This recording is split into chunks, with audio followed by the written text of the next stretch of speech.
Hi guys, can you hear me? And can you see my screen? Okay, right. So I'm gonna start today. Okay. Okay. So today for my bit, we're gonna talk about the cardiovascular. Sorry, I'm just trying to move something. All right. So for today, we're gonna talk about the cardiovascular system and the normal ECG. So, right. Okay. So let's first start off with the components of the cardiovascular system. So the cardiovascular system, it's also called the circulatory system in some textbooks. So if you come across this terminology, it means the cardiovascular system, circulatory system, it's the same. So it's this is the system responsible for delivering blood to different parts of the body. And components of cardiovascular system. So cardio means heart and vascular means the vessels. So we have the heart and we have the vessels. So the heart is the muscular pump that forces blood around the body. And the blood vessels, I think at this point in medical school, we all know that we have like three different types. We have arteries, veins, and capillaries. So arteries are the vessels that carry blood away from the heart. So this is how I remember it. Arteries away from the heart. And veins are the vessels that carry blood back to the heart. And then we have capillaries. So capillaries are the smallest blood vessels, and they connect the smallest arteries and veins together. So it goes arteries, then we have arterioles, then capillaries, then venules, then veins. So that's kind of how everything fits nicely together. And the third component is obviously blood. And in the blood, it basically has like obviously fluids and red blood cells. It has proteins, hormones, coagulating factors, and stuff like that. So I think we all know this by now. So, which type of blood vessel typically carries oxygenated blood?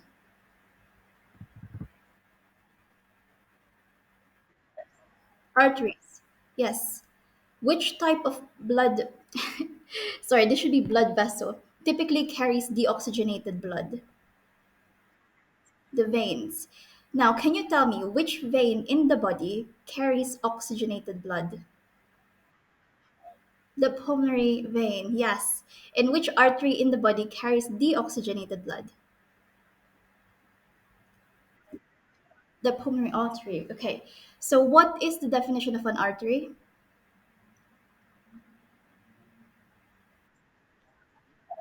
Sorry? No, away from the heart. So, this is the confusion with most of the students.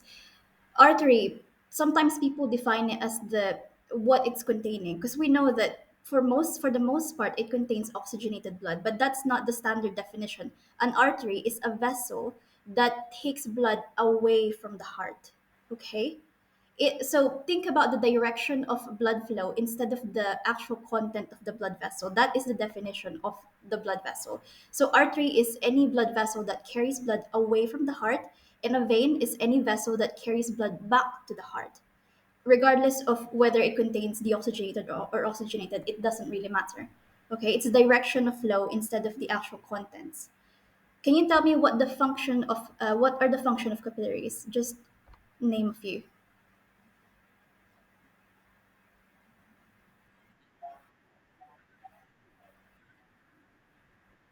Yes. Mm-hmm. Functions, yeah. What else?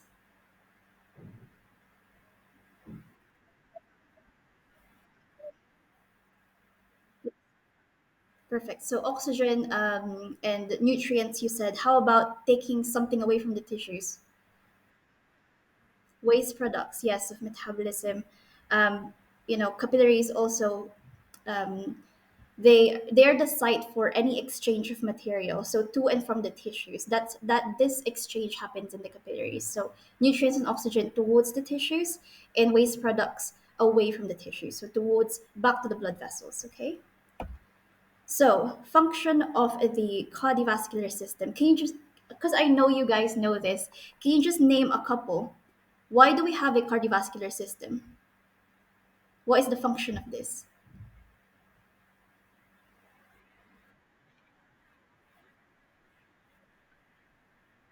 Yep. Why else do we have a heart, blood vessels, and blood? Exactly, because blood contains hormones as well. What else? So blood contains like coagulating factors and other proteins like platelets, white blood cells. So these are important in coagulation, in clotting, in immunity as well. So anything else? Remove waste products, yes. Something that's kind of related to what we spoke about last week about cardiac output and blood pressure and things. So it kind of helps us maintain a blood pressure. So this is for homeostasis as well. So it circulates oxygen and nutrients, removes carbon dioxide and waste products of metabolism. It protects our body against diseases and infection because it contains like white blood cells and other immune cells. Clotting, it contains platelets, for thrombosis and other coagulating factors, so that if we have an injury, we can clot, so we don't continue bleeding. It transports hormones. I think one of you said to target cells and organs. It helps us regulate body temperature and helps us maintain our blood pressure. So it's pretty straightforward. So these are just fun facts about the cardiovascular system. This is my favorite system. So yeah. So if you're to stretch out your blood vessel system, it would extend to over 60,000 miles. So that's pretty impressive. So if you connect all the blood system, the small capillaries, arterioles, venules, veins, if you connect them all together, it would reach that crazy distance. Okay, it would cover that crazy distance. And the average heart is the size of a fist. This is in an adult, and it weighs less than a pound. So it's insane for how much it does for us. It weighs very little and it's very small. And the heart can continue beating even when it's disconnected from the body. I don't know if you guys knew this, but obviously when you're doing like heart transplant and stuff, they have to remove the heart from the person's body. And even if you remove it from the person's body, it would still continue to beat. This is why I like the heart more than the brain, because the heart can beat independently of the brain. It will just generate its own contractions. And in like heart surgery, they put the heart in like an ice box with some nutrients and stuff to actually slow down the beating of the heart, because if it keeps beating, it's using a lot of nutrients and stuff, so it's gonna die faster. So they put it in an ice box with nutrients and stuff to like keep it going. And I think it can last for about 4 hours outside the body, provided that it's in that ice box with the nutrients. And the brain starts to die in 4 minutes. So the brain is weak. Like the heart is amazing. It can get 4 hours versus 4 minutes. So that's why I like the heart. Anyway, your heart will beat about 115,000 times each day and 35 million times per year. That's pretty crazy. It's always busy, and it begins beating after 5 weeks. So it begins beating at 5 weeks after conception, and obviously it does not stop until we die. So the structure of the heart. So do you guys know the chambers of the heart, right?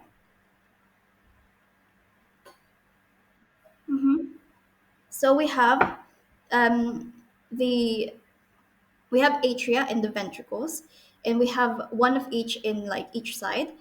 So we have the right atrium here, and then the right ventricle, the left atrium, and then the left ventricle.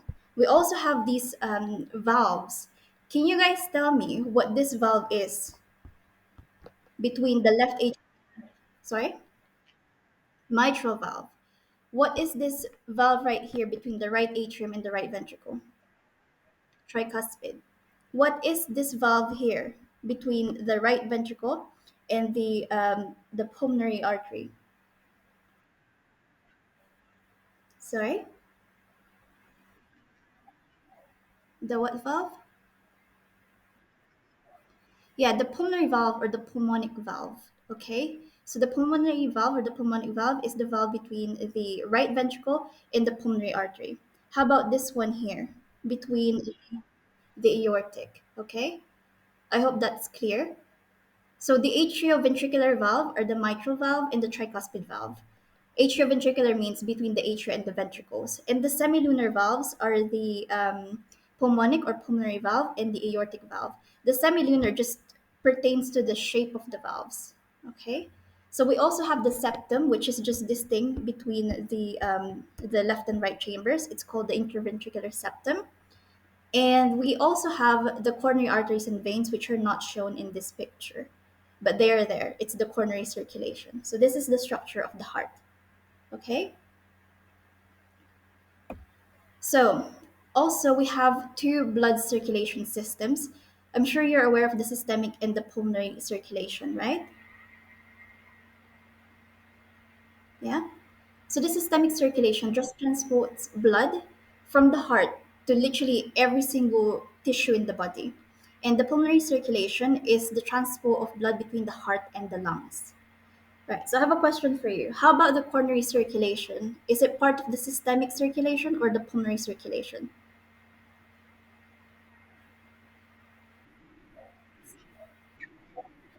The coronary circulation, so the circulation in the actual coronary system, so within the myocardium, is it part of systemic or pulmonary circulation?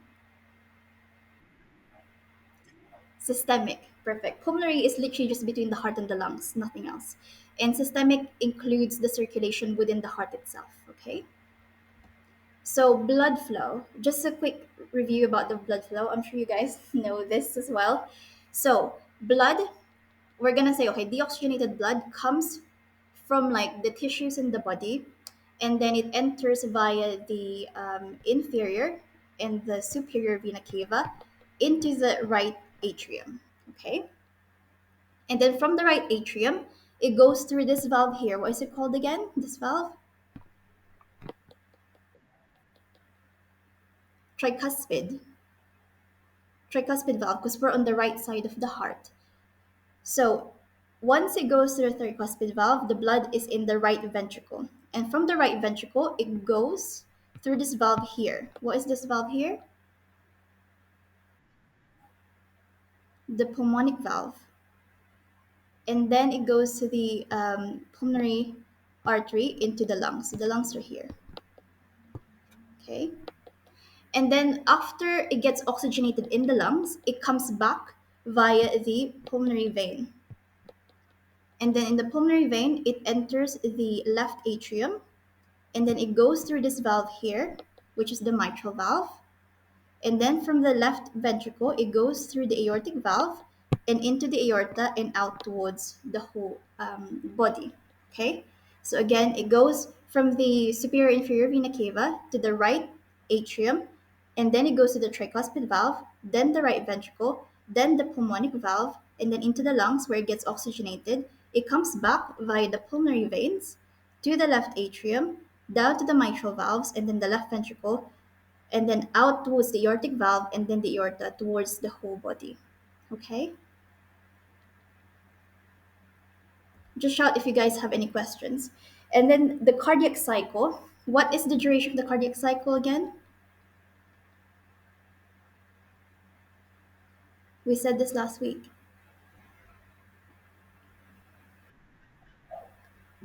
Close. No, zero point 0.8. Yes, zero point 0.8. So zero point 0.5 out of the zero point 0.8, I always draw it like this. So this zero point 0.5 is the diastole, and zero point 0.3 we spend in systole, but the total is zero point 0.8. Okay. Yeah, systole is always zero point 0.3. Diastole can vary depending on the heart rate. So which phase is relaxation? Yes. Okay. What happens during this phase? What happens during the diastole or diastole?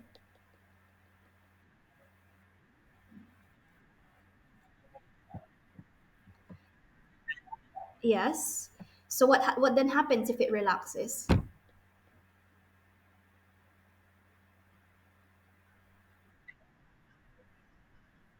Yeah. So yeah, perfect. So in diastole, the heart muscle relaxes and the heart fills with blood. So this is the filling phase. Okay. So during this filling phase, diastole, which can you tell me which valves are closed and which valves are open? Okay, starting which valves are closed during diastole?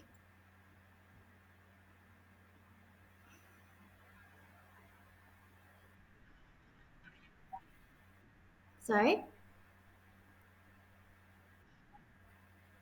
The aortic, yes. What else? In pulmonary. And which valves are open? Tricuspid and mitral. Okay, I hope you guys understand why the aortic and the pulmonic are closed and why the tricuspid and mitral open. So the mitral and the tricuspid valves are open because you need to fill the ventricles. If those are closed, then you can't fill the ventricles. Okay, so they must be open during diastole, during the ventricular filling phase, if we are to fill the ventricles. Okay, so which phase is ventricular contraction?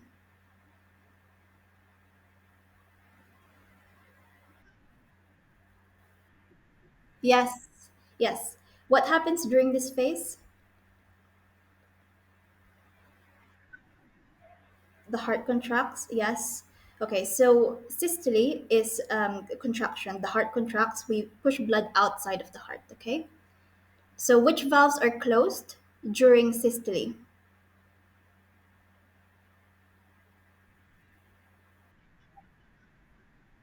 Perfect. Yes. Why are they closed during systolic contraction?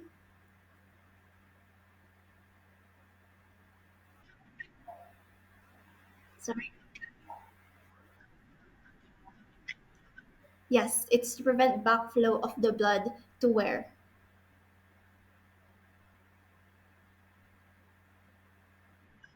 To the atria. Yes. Which valves are open during systole? Yes, because we're trying to push blood outside of the heart, so they must be open. Okay. So, okay, this one. When does the heart get its own blood supply? Is it during systole or during diastole? Do you know why?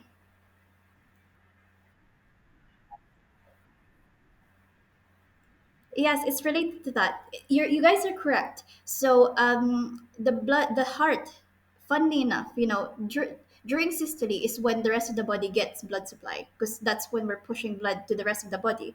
But the heart is different because during systole, when the heart is contracting, it's actually squeezing the coronary arteries. So if you squeeze the coronary arteries, then you're not going to get much blood flow.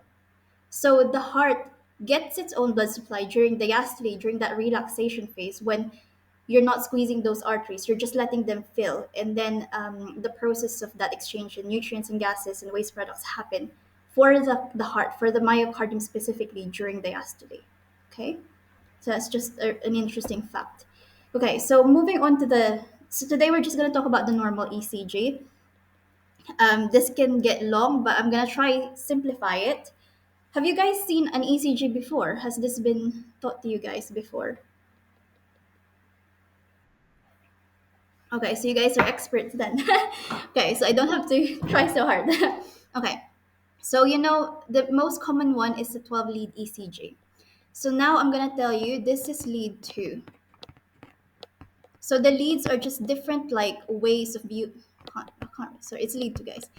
So the leads are just different ways of like viewing the heart. Like from you're viewing the heart from different angles, and lead 2 is just one angle that we're viewing the heart from.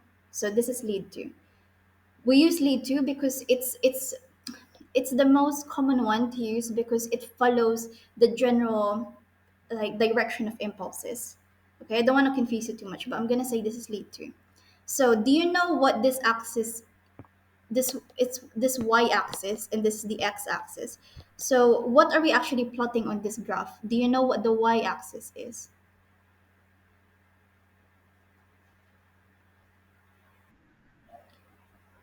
Not quite. Remember, we're measuring the electrical impulse. So electricity, it's the no. So okay, we use ECG to like look at the rhythm of the heart. That's correct. But I'm asking about this axis. This is the y-axis, and this horizontal axis is the x-axis. Because this is a graph, right? And in maths, when we plot graphs, we have the y and x-axis. Okay, I'm just gonna tell the y-axis is the voltage. So this is the voltage in the y-axis. I can't write. It's the voltage. Okay. And on the x-axis, this is time. All right. So for the time, do you know what one small box represents?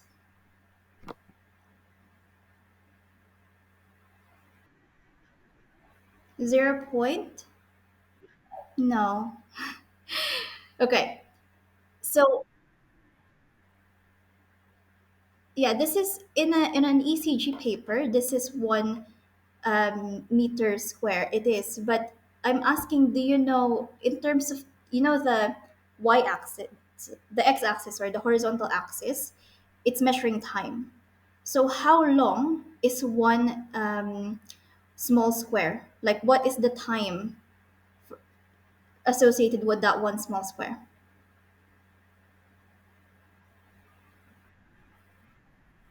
No. Okay. No. No. No. It's not okay. It's 40 milliseconds. 40. So one small square here in terms of time is 40 milliseconds. So how much is that in 1 second? 0.04 seconds. So one small box is 40 milliseconds or 0.04 seconds. So how about one big box? This whole thing here. What is the time for five small boxes, which is one big box?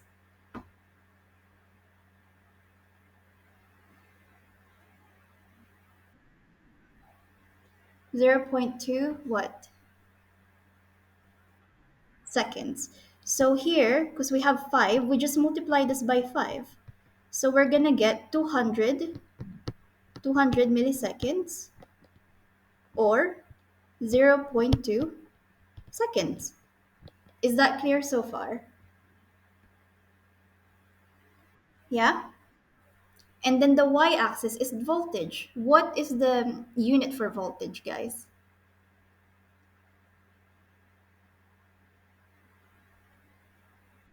Volts, yes. So here, actually, 10 small boxes. So from here to here, that's 10 small boxes because one big box is 5 small boxes. So two big boxes is 10 small boxes. This is 1 millivolt.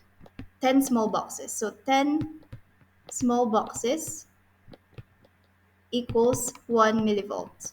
So, so what is the voltage for one small box? If 10 small boxes is 1 millivolts, what is the voltage for one small box? Yes, so 1 is zero point 0.1 millivolts. Okay, so I hope that's clear. I'm gonna erase this slide, guys. Okay, so this is the normal ECG. You can see it here, and this is only 2. So we're gonna go through this together. Can you see the purple wave at the beginning? Yeah? Can someone tell me what that wave is? What's it called? The P wave. Do you know what the P wave represents?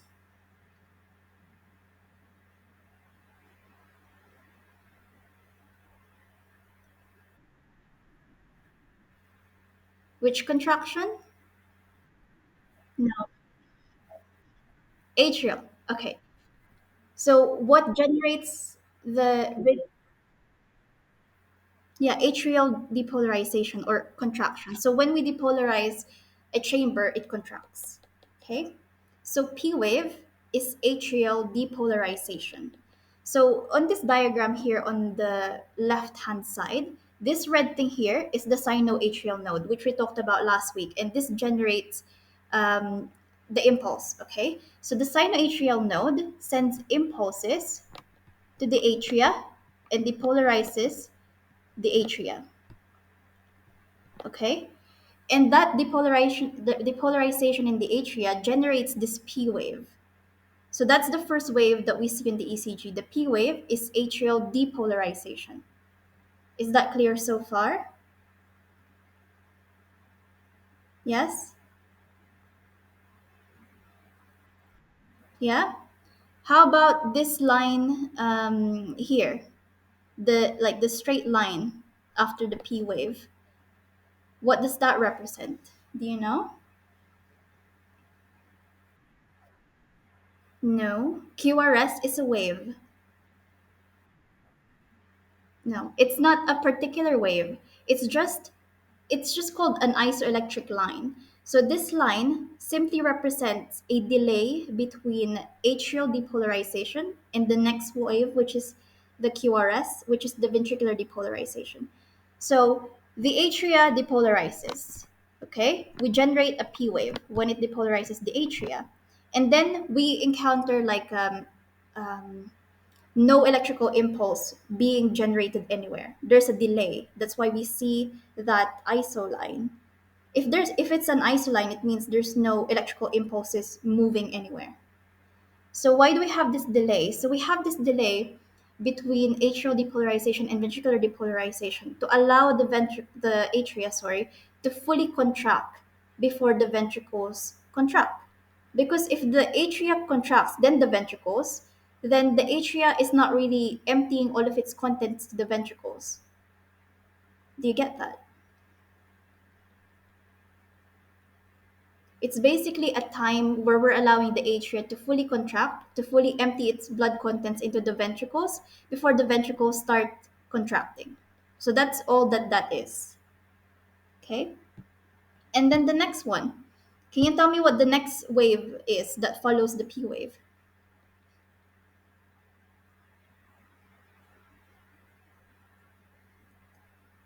You guys said it already.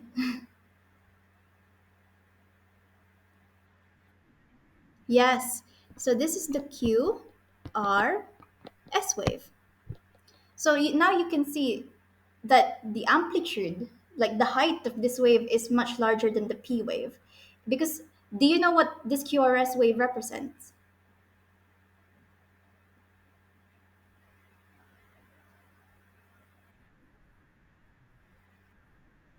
Ventricular depolarization. So here again, so the impulse stops for no, it doesn't stop. It just like delays. It gets delayed in the AV node right here. That's why we have that isoline. And then after that delay, the impulses are conducted to the bundle of His and then up to the Purkinje fibers. So this is what that yellow line represents in the yellow wave on the ECG. This is ventricular depolarization. And the reason why this wave is much higher than the P wave is because the P wave is atrial depolarization, and the atria, they're very small. In terms of myocardial tissue, they are like a lot smaller compared to the ventricles. That's why we don't generate as high of an amplitude. If you have more cells depolarizing, it's gonna be higher in amplitude. That's why the ventricular depolarization is much higher in amplitude compared to the P wave, because there's just more cells depolarizing. Okay, so that's the QRS. And then after the QRS, there's that red line there. Again, it's an isoelectric line. And then we have another wave. Do you know what that wave is? The green wave? It's the T wave. Do you know what T wave represents? Ventricular repolarization. Okay? So P wave, atrial depolarization, QRS, ventricular depolarization, T wave, ventricular repolarization. So when does atrial repolarization happen? And why do we not see this on the ECG? Does it actually happen? Does it not?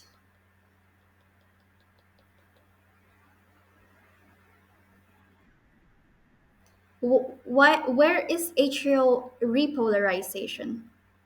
When does it happen?